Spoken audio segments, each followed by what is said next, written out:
अब जैसे इन्होंने कहा ना कि जहाँ भी किसी से भी मिलते हैं तो फिर जो अंदर में नाम एक बसा हुआ है वही नाम सामने आ जाता है, दूसरों को भी वही बोल देते हैं।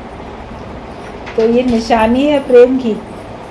प्रेम में हम अपने आप को गुम करते जा रहे हैं। जितना जितना अपने को गुम करते हैं, तो जैसे कहते हैं ना, राम जपत राम ही रहा, आप विसर्जन हुए। तो राम का नाम लेते लेते राम ही रह जाता है और बाकी अपना आप गुम हो जाता है। फिर जहाँ तहाँ हमें वही भगवान ही दिखाई देता है। तो ये एक अच्छी स्थिति है कि हमको हर जगह पे भगवान दिखे, हमको हर जगह एक ही भाव रहे। तो जब वही भाव रहेगा, भगवत भाव रहेगा, तो आपसे कभी गलतियाँ नहीं होंगी। आप हमेशा सुजाग और सावधान रहोगे। यही सबको करना है कि अपने आप को प्रेम में गुम करते जाना। मैं न बचूं, भगवान तुम ही रह जाओ और मैं न बचूं, मैं बचूं ना। और यही सबसे अच्छी बात है। जो अपने को गुम कर देता है, यही सबसे अच्छी बात है। जिन प्रेम कियो तिन ही प्रभु पायो। जिन्होंने ऐसा प्रेम किया है उन्होंने ही भगवान को पाया है। गोपियों ने ऐसा प्रेम किया, अपने को गुम करके बैठी थी, उन्होंने परमात्मा को पाया और वो उसी में लीन हो गए।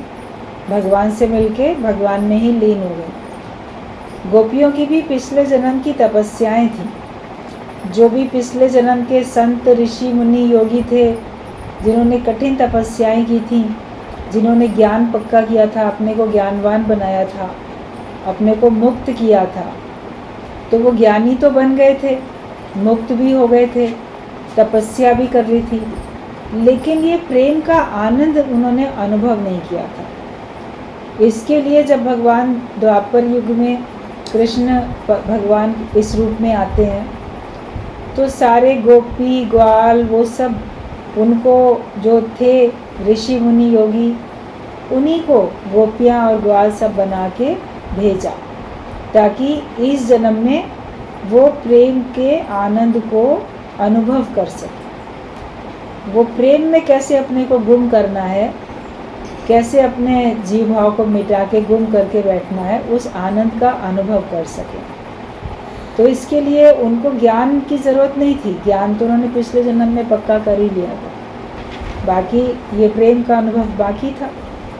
तो वो पूरा कराने के लिए भगवान ने गोपियों के और ग्वालों के रूप में भेजा। तो वो सब कृष्ण के प्रेम में दीवाने मस्ताने हुए, अनुभव किया। भगवान के लिए बोलते हैं, श्याम रे घनश्याम तुम तो प्रेम का अवतार हो। भगवान को प्रेम का अवतार बोला गया, कृष्ण भगवान को। मनुष्य के जीवन में प्रेम की कमी है, बाकी सब है, और अगर प्रेम की कमी है तो सब कुछ कमी लगती है। लेकिन आपके हृदय में प्रेम भरपूर है तो आपको कोई चीज़ की कमी नहीं लगेगी। गरीब भी व्यक्ति होगा लेकिन प्रेम उसके अंदर में है, तो प्रेम से वो सूखे चने खा के एक मुट्ठी पानी पी लेगा, उसको लगेगा कि मुझे तृप्ति आई, मेरा पेट भर गया, और शिकवा शिकायत नहीं करेगा। प्रेम नहीं है तो उसको भगवान से शिकायत, भगवान ये नहीं दिया, वो नहीं दिया, कम दिया, दूसरे को अधिक दिया, मुझे क्यों नहीं दिया। तो जो मिला है उसका भी वो सुख नहीं उठा पाता है। प्रेम करने के लिए गुरु ने सिखाया कि सबसे पहले अपने स्वयं से प्यार करो। भगवान कृष्ण ने भी ये बात बोली है कि मनुष्य आप ही अपना शत्रु है और आप ही अपना मित्र है। अगर आप अपने को आत्मा जानते हो, आत्मिक भाव में अपने को रखते हो, तो आप अपने मित्र। लेकिन अपने को आत्मा नहीं जानते, आत्मिक भाव में नहीं रखते, अपने को देह मान के बैठे हो, तो आप अपने शत्रु। ये शरीर ने जन्म लिया, ये शरीर बचपन से बड़ा होता जा रहा है, फिर यही शरीर बूढ़ा हो जाएगा, फिर यही शरीर खत्म हो जाएगा, समाप्त हो जाएगा। लेकिन मैं तो ये शरीर नहीं हूँ, मैंने ये धारण किया है, मैं इसको देख रहा हूँ। पहले मैं ऐसा था, अब मैं ऐसा हूँ, और एक दिन आप देखोगे ये शरीर छूट गया, मगर आप तो रहोगे, देह को धारण करने वाले तुम तो रहोगे। ये बात जितनी जल्दी समझ में आ जाए उतना अच्छा। गफलत में रहता है मनुष्य, अपने सच्चे स्वरूप को जानो, अपने स्वयं से प्रेम करो, फिर अपना आप सब में जान के सबसे प्रेम हो जाएगा। जो चीज़ पहले आपके पास होगी वही तो दूसरे को बांटोगे। तो आपके दिल में प्रेम होगा तो आप सबको बांटोगे। राम तीर्थ ने कहा है कि मेरे हृदय में आनंद का जो खजाना है, आनंद का प्याला, प्रेम का प्याला, वो लबालब भरा हुआ और वो छलक रहा है। जैसे किसी गिलास में या कप में आप पानी एकदम डालो, या दूध या चाय, कोई भी आप तरल पदार्थ डालो तो वो ऊपर तक भर जाता है। कभी इतना भर जाता है नहीं ख्याल रहता कि आप अगर उसको ज़रा सा भी हिलाओगे, पकड़ोगे तो उसका छलकेगा, गिरेगा, और भी उससे थोड़ा सा और ऊपर भर जाए तो वो छलक रहा है। जैसे आपने उठाया तो वो छलक रहा है, आप उसको छलकने से रोक नहीं सकते। तो राम तीर्थ ने कहा मेरे हृदय में आनंद इतना भर गया, प्रेम इतना भर गया कि वो छलक रहा। उसको छलकने से मैं रोक नहीं सकता, मतलब हर एक को प्रेम करने से मैं रोक नहीं सकता, करूँगा ही करूँगा सबको प्यार। और इस आनंद में मैं सारे संसार को एकदम तृप्त कर सकता हूँ। इस आनंद के प्याले से आनंद इतना छलक रहा है जिससे मैं सारे संसार को तृप्त कर सकता हूँ, सारे संसार की प्यास बुझा सकता हूँ, सारे संसार को मैं इतना प्रेम में बना सकता हूँ। तो क्या तुम इस तरह से अनुभव करते हो कि मैं सारे संसार को प्रेम दे सकता हूँ? आप बोलोगे हम तो किसी को नहीं प्रेम कर सकते, हमें कौन करता है जो हम करें? दुनिया हमको प्रेम नहीं करती तो हम उसको क्यों प्रेम करें? वो सारा संसार, दुनिया में जिन लोगों से भी आप उम्मीद करते हो वो आपको प्रेम नहीं करते, क्योंकि उनके पास है ही नहीं। तुम गुरु से लेके जाओ ना, तुम गुरु से प्रेम का रस प्याला अपना भरा के जाओ हृदय का।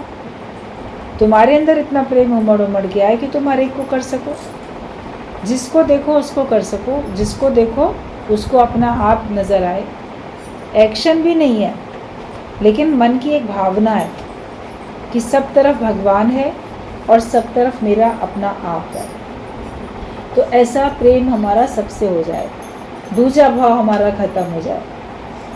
गुरु हमारे को ऐसे ही प्रेम सिखाते हैं, ना मैं मन ही रहा ना मैं तन ही रहा, सतगुरु मिलने से झगड़ा ख़त्म हो गया। कुटुंब वाले क्यों झगड़ा फैलाते हो, जाल इंद्र का अब तो ख़त्म हो गया। जो इंद्र जाल था, ऐसे एक जाल था, वो ज्ञान में आने के बाद समझ में आई बात तो वो ख़त्म हो गया। बेकार ही कुटुंब वाले झगड़ा फैलाते हैं, तो अब तो वो भ्रम संशय आपके दूर हो गए, आपका उनसे व्यवहार लेना देना ख़त्म हो गया। तो अब किस बात का झगड़ा है? झगड़ा तभी तक होता है जब आप अधिकार लेते हो या दूसरा अपना अधिकार जमाता है आप पे या आप दूसरे पे जमाते हो। कोई कर्तव्य आप करते हो, दूसरा कर्तव्य नहीं करता है, झगड़ा होता है। लेकिन जब आपको किसी से कुछ लेना देना बचा ही नहीं तो फिर झगड़े का क्या काम है? कोई झगड़े का काम ही नहीं है, क्योंकि ना मैं मन ना मैं तन। कोई लोग आपके मन को दुखा देते हैं, कोई आपके तन को कष्ट पहुंचाते हैं, लेकिन मैं मन भी नहीं हूँ, मैं तन भी नहीं हूँ। तो फिर किस बात की दिक्कत है, फिर किस बात की परेशानी है? शरीर की बातें भी ख़त्म, मन की बातें भी ख़त्म। कभी कहा ना मैं मन ही रहा ना मैं तन ही रहा, और सतगुरु मिलने से झगड़ा ख़त्म हो गया। क्योंकि ये जो झगड़ा है तन और मन के कारण ही होता है। जिसमें ना तन ना मन है उसको फिर कोई झगड़ा नहीं है। गुरु ने समझाया जगत ही सपना नाटक है, ना टिकने वाला, इसलिए इसके दुख सुख भी सब मिथ्या है। हर हालत सबक सिखाती है, तुम अपने सीखने की खिड़की हमेशा खुली रखो। कोई तुम्हें कुछ सिखाना चाहता है तो तुम सीखना तो चाहो, ये नहीं बोलो नहीं हमें तो सब आता है। कभी कोई आपको बात नहीं भी आती होगी तो भी आप अहंकार के कारण शो नहीं करोगे कि मुझे नहीं आता, बोलोगे हाँ हाँ हमको तो सब आता है। कभी किसी संकोच में, कभी किसी लिहाज में, या कभी अहंकार के कारण, या कभी ऐसे ही श्रेष्ठता अपनी जताने के लिए आप हर तरफ जताते रहते हो कि आपको सब कुछ आता है। आता भी हो, फिर भी कोई व्यक्ति अगर सामने से आपको कुछ बता रहा है तो फिर आप उसको सीखने की कोशिश करो। हो सकता है वो उसमें कोई चेंज करके बताए आपको। आपने अपना एक तरीका जाना जीवन जीने का या व्यवहार में कैसे आप कार्य करो उसका, लेकिन कोई दूसरे तरीके से भी बता सकता है। एक खाना बनाने के लिए रेसिपी अलग तरीके से भी बताई जाती है। सब्ज़ी वही होती है, उसको 10 लोग 10 तरह से बनाते हैं। तो अगर कोई आपको बताता है कोई बात, तो ये नहीं बोलो मुझे आता है, ये तो मुझे आता है। बोलते आई नो की बीमारी जो है ये आपको नुकसान पहुंचाती है। मुझे सब आता है, बोलो मुझे कुछ नहीं आता। गुरु के सामने आके बैठो तो अपने दिल दिमाग की जो स्लेट जिसको मुझे आता है ये भाव था, अपना सारी नॉलेज उसको पूरा मिटा के तब बैठो। छोटे बच्चे जल्दी ज्ञान पक्का कर लेते हैं, क्योंकि वो ये नहीं कहते हमें सब आता है, वो सीखने के लिए बैठे हैं। टीचर उनको जो बताती है वो सीखते जाते हैं, गुरु उनको जो बताएगा वो सीखते जाते हैं। बड़े लोग बोलेंगे हमने तो पहले से सुना हुआ है, हमको आता है सब, तो वो लापरवाह हो जाते हैं। इसके लिए उनको ज्ञान फिर देर में पक्का होता है। तो सीखने की खिड़की हमेशा खुली रखो, और सीखें और सीखें। गुरु अगर हमसे कोई बात कहता है तो उसके पीछे कारण है। एक बार बात बताई गई कि एक आदमी था, वो मिट्टी के खिलौने बनाता था। जो मिट्टी के खिलौने बनाता था तो उसका ख़ानदानी यही काम था। उसके परिवार में उसके पिता, उसके दादा परदादा सब यही काम करते चले आए थे। मिट्टी के खिलौने बनाना, मिट्टी के घड़े बनाना, बर्तन बनाना, कुम्हार जो होते हैं वही बनाते हैं। तो उसने अपने बेटे को भी सिखाई वही कला। तो उसके बेटे ने भी सीखा कैसे मिट्टी के खिलौने बनते हैं। तो एक बार पिता ने कहा कि अब तुम इंडिपेंडेंटली अकेले तुम खुद बनाओ और इनको बना के जाके दुकान में बाज़ार में जाके बेच के आओ, देखें इसकी कीमत कौन कितनी लगाता है। तो गया बच्चा बड़ा खुशी खुशी अपने बनाए हुए खिलौने लेके, जहाँ उसने बाज़ार में जाके बैठा और उसने उनको बेचा। तो जब बेचा तो उसका खिलौना एक आने में बिका, एक खिलौना एक आने में बिका। तो बड़ा खुश हुआ, पिताजी मेरे खिलौने बिक गए। कितने में बिके? दाम लोगों ने एक आना लगाया कि एक आने में दोगे तो ले लेंगे, तो मैंने एक आने में दिए। पिता बहुत खुश हुआ, बेटा थोड़ी और मेहनत करो और अच्छे से बनाओ। तब उसने और मेहनत की, अपने खिलौनों को और सुंदर बनाया और अच्छा बनाया। फिर जब गया बेचने के लिए तो 2 आने में बिके। उसने कहा नहीं 2 आने दो, तो बोले हाँ ठीक है 2 आने में बिक जाएगा। तो लोगों ने 2 आने में ख़रीदे उसके खिलौने और बड़ा खुश हो के आया। ऐसे आया तो पिता ने कहा बहुत अच्छी बात है, लेकिन बेटा थोड़ी और मेहनत करो। ऐसे करके और मेहनत करो हर बार। फिर उसका 4 आने में बिका खिलौना। और मेहनत करो और मेहनत करो, तो और मेहनत करे तो उसके खिलौने की कीमत बढ़ती चली गई। आखिरकार उसके 8 आने में बिका।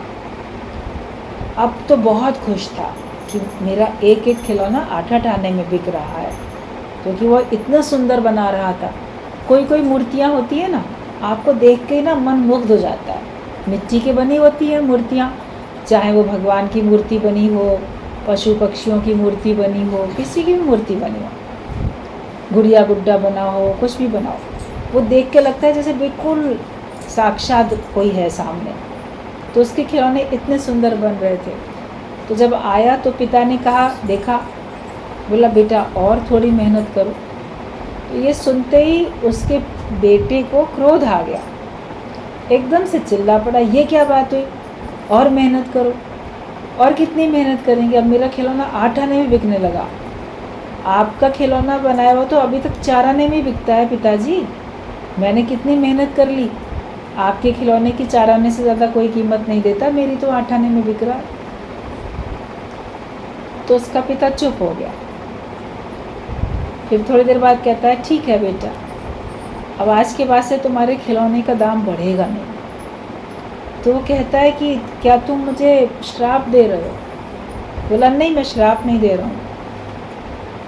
मैंने भी कभी यही बात अपने पिता से कही थी कि तुम्हारा बनाया हुआ खिलौना तो 2 आने में बिकता है, मेरा तो 4 आने में बिकने लगा। तो उसके बाद से मेरे खिलौने की कीमत नहीं बढ़ी, क्योंकि मुझे अहंकार आ गया और मैंने और अधिक मेहनत करना छोड़ दिया कि बस इतना हो गया, बहुत है।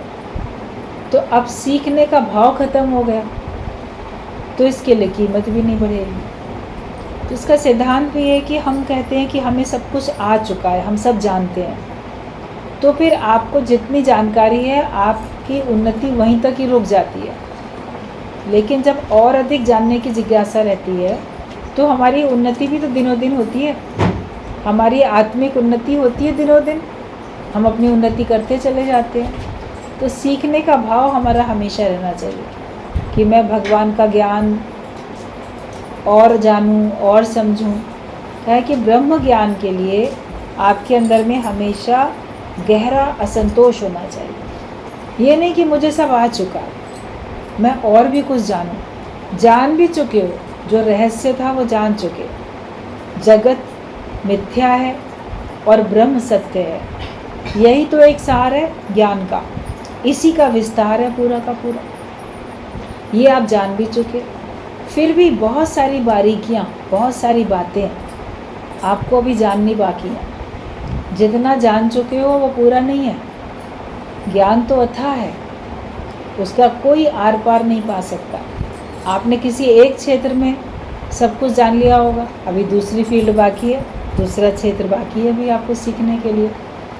तो हमेशा सीखने का भाव रखो, जिसके साथ बैठो उसको कुछ सिखाओ और उससे कुछ सीखो। ब्रह्म ज्ञान सिखाओ दूसरे को, अच्छी बातें सिखाओ, लेकिन उसको क्या क्या आता है, उसके पास कौन से गुण हैं, उसके पास कौन सी कला है, उसके पास कौन सी विद्या है, कौन सा ज्ञान है, उसको भी जानने की सीखने की कोशिश करो। आप देखोगे आपके पास फिर बहुत अनुभव होता चला जाएगा। तो हमेशा अपने सीखने की खिड़की हमको हमेशा खुली रखनी है। और जो परिस्थितियाँ आती हैं, हर परिस्थिति भी तो आपको सिखा के जाती है, अच्छी बुरी, दुख वाली सुख वाली, जो भी परिस्थिति आपके जीवन में आती है उससे आपको कुछ ना कुछ तो सीखने को मिलता ही रहता है। तो उन परिस्थितियों का भी शुक्राना मानो। कोई आपको टोक के कुछ सिखा रहा है तो उनका शुक्राना मानो, उसने अपना समय निकाल के हमारे पे ध्यान दिया, हमारी कमी को उसने खोज के निकाला और हमको बताया, तो उसके शुक्राने हैं। उसने बता दिया तो अब हम उसको दूर कर लेंगे, तो हमारे अंदर से वो कमी तो दूर हो गई, कम से कम हमारे अंदर का वो खोट तो निकल गया। तो फिर आप हमेशा उन्नति करोगे हमेशा अपनी। अब हर समय आत्म जागृति में रहो। ज्ञान अंजन गुरु दिया, अज्ञान अंधेर विनाश। आँखों में अगर आपने सुरमा लगाया, काजल लगाया, तो आपकी आँखें अच्छी होती हैं, सुंदर भी दिखती हैं और आँखों में आपकी ज्योति भी बढ़ती है। तो ज्ञान का अंजन गुरु बताता है, आँखों में ज्ञान का काजल वो लगा देता है, तो फिर अज्ञान का अंधेरा दूर हो जाता है। वरना हमारे आँखों में अज्ञान भरा पड़ा है, जहाँ देखते हैं अज्ञानता के कारण देखते हैं। लेकिन जब ज्ञान आपके जीवन में होगा तो जिस तरफ दृष्टि जाएगी उधर आप ज्ञान के हिसाब से ही चलोगे। एक भी कर्म तुम दिन भर में नहीं बना सकोगे अगर आत्म जागृति में रहोगे। अगर हर समय अपने को आत्म जागृति में रखोगे तो एक भी कर्म आपके खाते में नहीं आएगा। कार्य तो आपसे बहुत होंगे, खाली नहीं बैठोगे, हाथ पे हाथ रख के नहीं बैठोगे, लेकिन कोई भी कार्य हो तो बोलो भगवान की शक्ति से हुआ। कोई आपसे कहेगा तुमने ये बड़ा अच्छा काम किया, तो आप खुश हो जाओगे, मैंने अच्छा काम किया, थैंक यू बोलोगे उसको। लेकिन मन ही मन सोचो कि भगवान की शक्ति से तो हुआ। अगर भगवान मुझे शक्ति न देते तो मैं वो कार्य नहीं कर सकता था। आप हाथों से कोई काम करते हो, हाथों में शक्ति भगवान ने दी। जिनके हाथ नहीं चल पाते वो कैसे काम करेंगे। आप पैरों से चल के कहीं जाते हो, शरीर से कोई बोझ उठाते हो तो शरीर में ताकत भगवान ने दी है ना, वरना तो आप कोई बोझ नहीं उठा सकते। आपके मन में कोई अच्छी भावनाएं आती हैं तो मन में भी तो भगवान ने शक्ति दी। आप कोई अच्छा याद कर पाते हो, कोई अच्छी सलाह किसी को दे पाते हो, तो बुद्धि भी तो भगवान ने ही दी। अगर आपको भगवान ने इतनी अकल ना दी होती तो आप किसी को क्या मदद कर सकते थे? अपनी भी मदद नहीं कर सकते। जिनकी बुद्धि कम होती है या जिनकी बुद्धि फेल हो जाती है, जो पागल हो जाते हैं, तो पागल खाने में रहते हैं, तो वो कोई अच्छा सोच पाते हैं क्या? अपना भला बुरा भी नहीं सोच पाते, तो दूसरे को क्या सलाह देंगे? तो आप अगर बुद्धिमान हो, समझदार हो, अपना भला बुरा जानते हो, दूसरे को भी भले बुरे की पहचान बताते हो, तो ये बुद्धि भी तो भगवान ने दी है।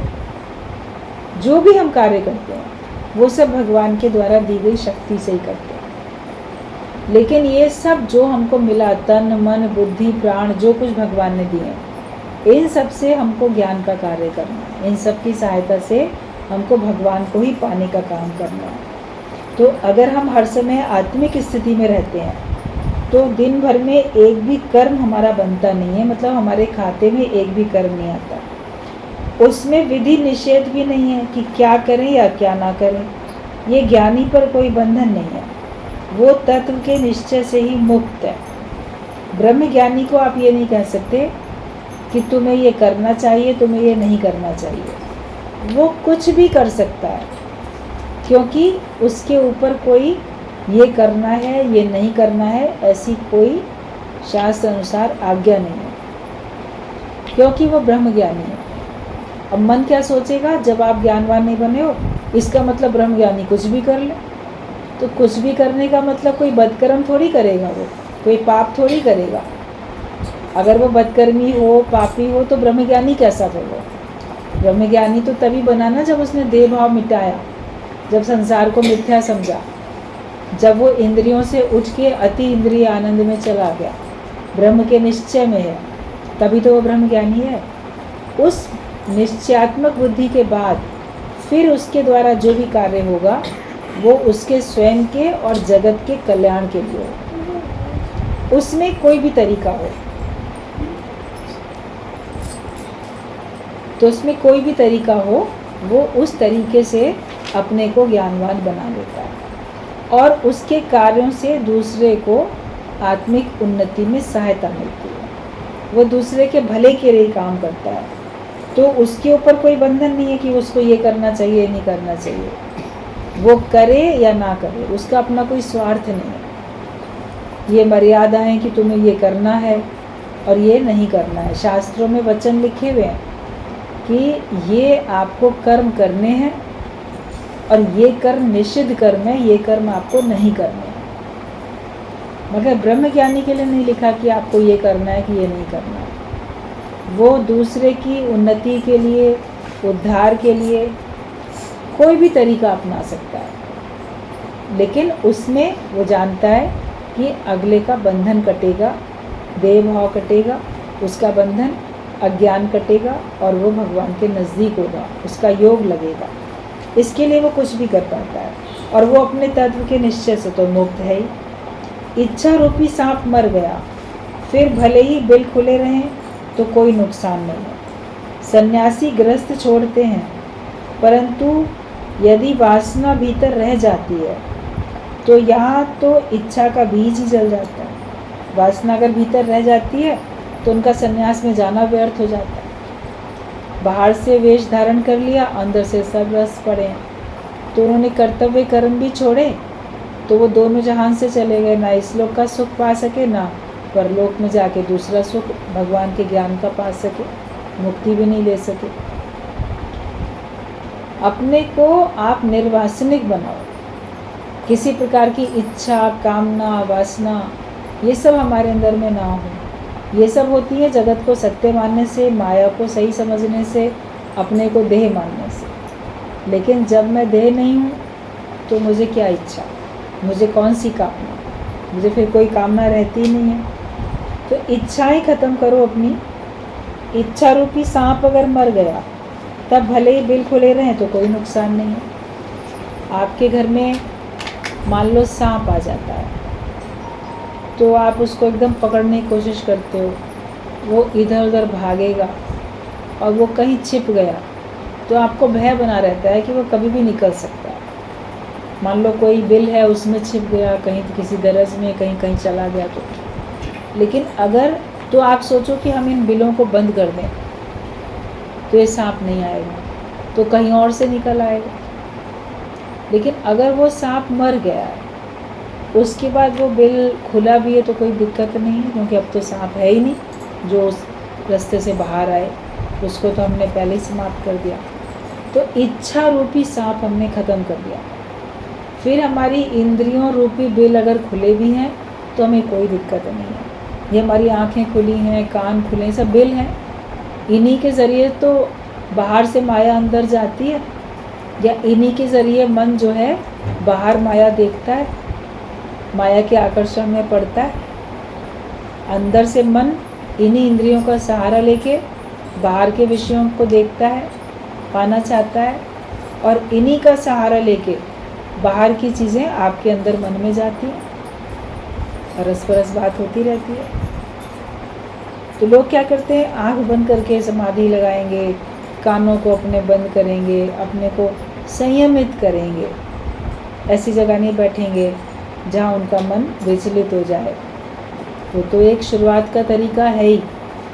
भगवान ने, राम ने ये प्रश्न पूछा अपने गुरु वशिष्ठ मुनि से, तो वशिष्ठ मुनि ने कहा कि 10 नाखूनों का जोर लगा के भी और दांत से दांत भींच के भी अपनी इच्छा को वश में करो, मतलब ज़बरदस्ती भी अपने मन को वश में करो। शुरुआत में तो करना पड़ता है, लेकिन फिर जब आप अपने को ब्रह्म ज्ञान में ले आते हो, पक्का कर लेते हो, अपने आत्मिक निश्चय में आ जाते हो, उसके बाद आपको अपनी इंद्रियों को ज़बरदस्ती बंद करने की ज़रूरत थोड़ी पड़ती है।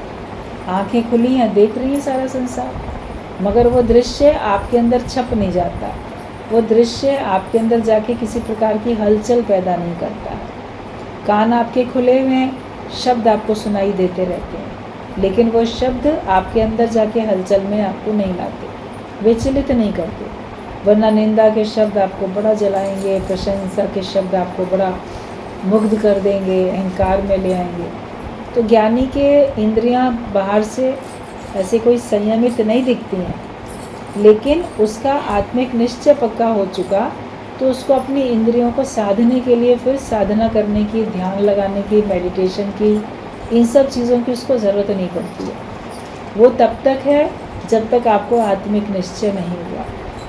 जब तक आप अपने को देह मानते हो तब तक आपको ये सब ध्यान, समाधि, ये सब साधनाएं करने की ज़रूरत पड़ती है।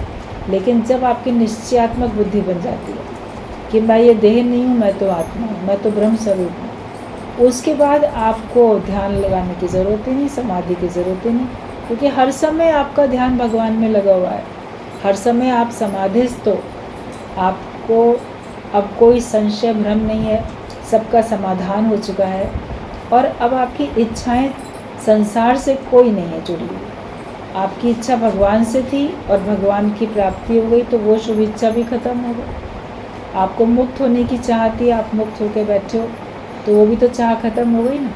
इच्छा रहित जब आप हो जाते हो तो फिर आपको उसके बाद कोई ध्यान समाधि की आवश्यकता भी नहीं पड़ती है।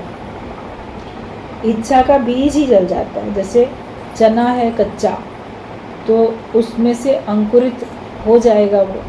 कई बार कच्चे चने घर में लाके आप लोग भिगो के फिर कपड़े में बांध के रख देते हो, भीगे कपड़े में अंकुरित करके चने को खाते हो कि उसमें पौष्टिकता अधिक होगी।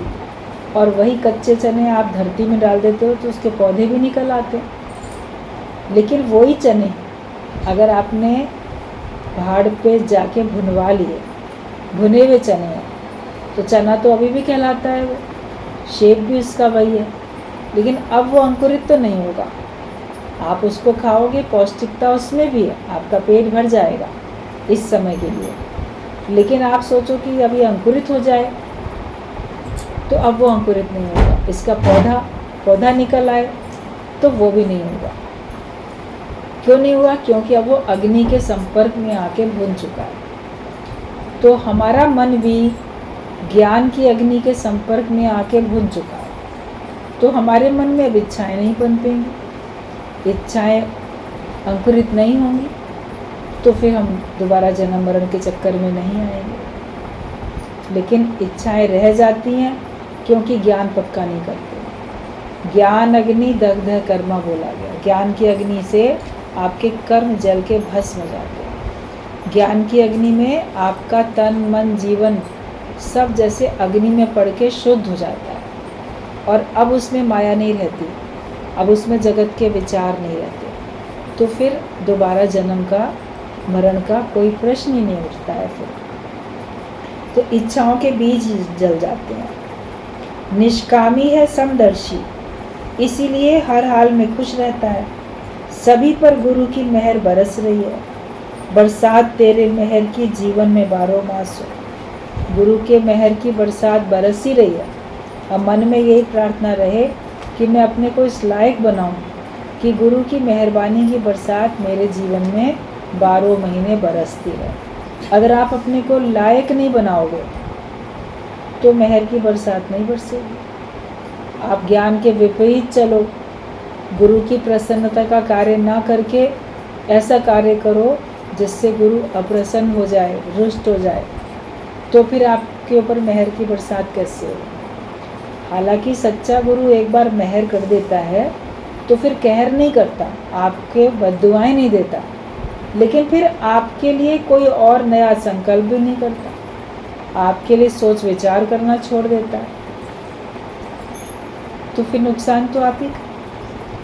तो इसके लिए अपने को हमेशा इस लायक बना के रखो कि गुरु की मेहरबानी मेरे पर हमेशा रहे, मैं हमेशा उसकी निगाह में रहूं, हमेशा उसके बताए हुए रास्ते पे चलूं और मेरे से वो प्रसन्न रहे।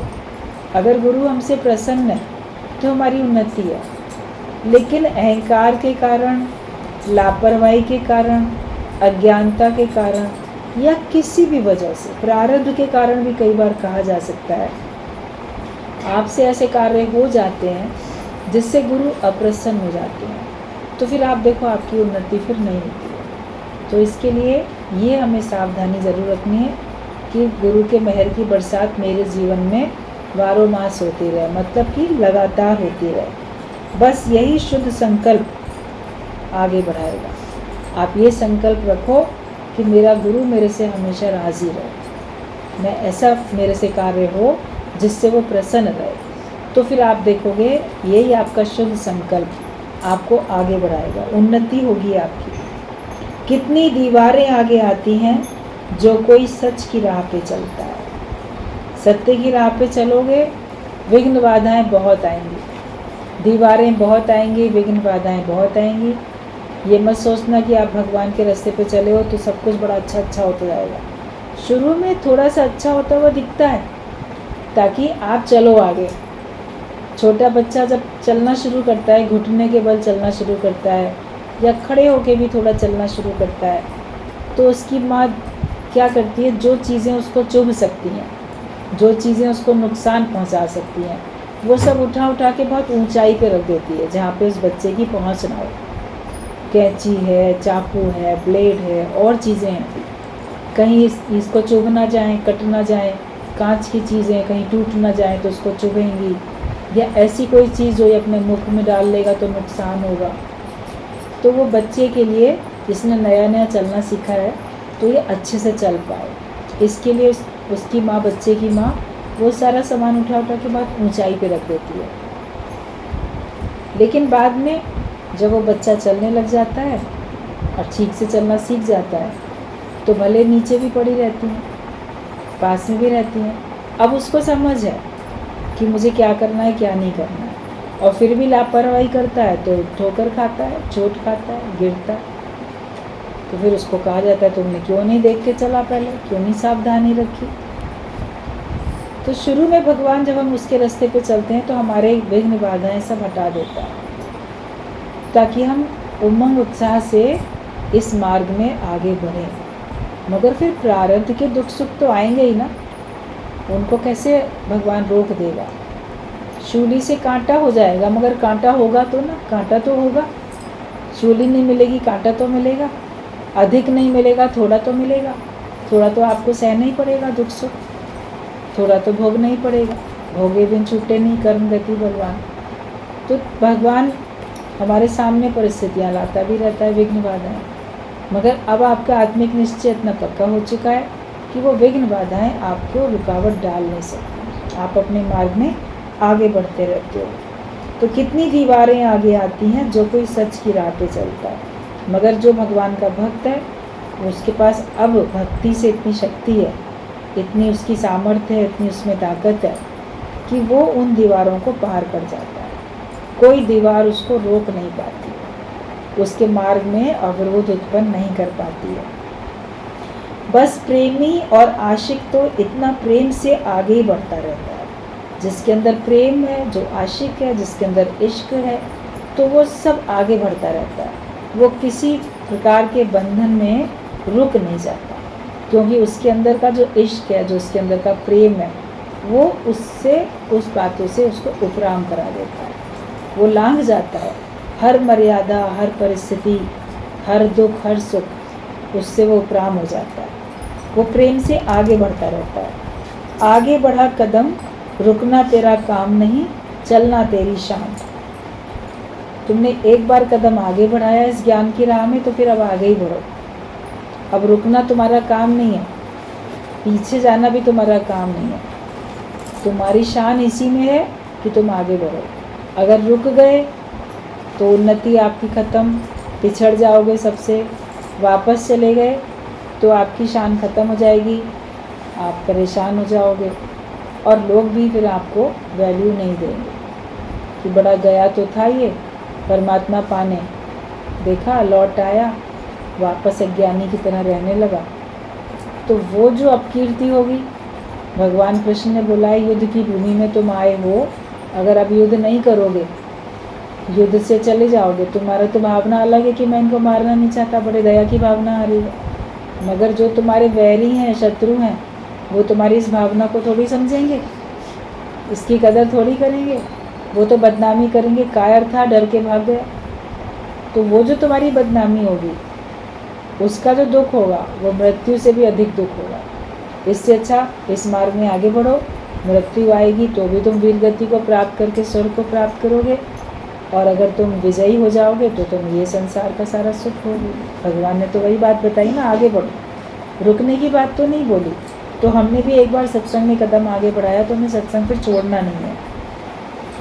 प्यास अपनी आत्मिक उन्नति की करते चलो, कि तुम्हारी प्यास होए कि मेरी आत्मिक उन्नति हो। माया की प्यास नहीं रखो, मुझे माया मिले, मुझे बहुत धन संपत्ति मिले, संसारिक सुख मिले, ये सब आस नहीं रखो अपने। सारा संसार तुम्हारे अपने ख्यालों में ही है, इसलिए अपने ख्याल को लय करो तो ये संसार गायब हो जाएगा।